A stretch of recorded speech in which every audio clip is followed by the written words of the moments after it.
Hi guys, karon magamata og banana cake with chocolate chips and top. And una ni namash na ko ang banana and then aksarang libutang is ang all-purpose flour. Unahan na itong butang ang mga dry ingredients. And then, i-mix lang na siya ninyo. After na, ibutang ninyo ang akong gigamit is calumet.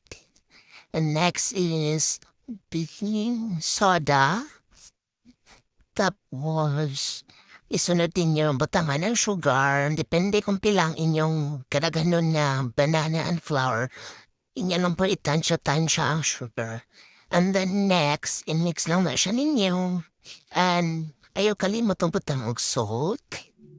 And of course, vanilla extract. Mix na siya. Mix lang. And then gagamit po ko o ibat nga milk.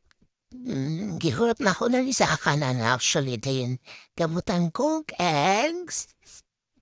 Isa ko na dira ang eggs. Sure na.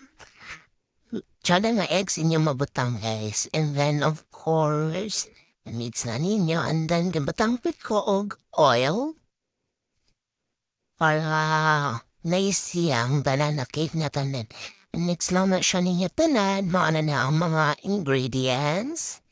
And then, ang sunod na ang button is ato na siyang gamitan ng mixer para mas maupin would na siya para lami atong banana cake.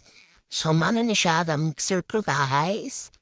And after pag okay na, hilim na pinpino na jud siya, mana ni siya resulta and then ibutang na to siya sa inyong pan.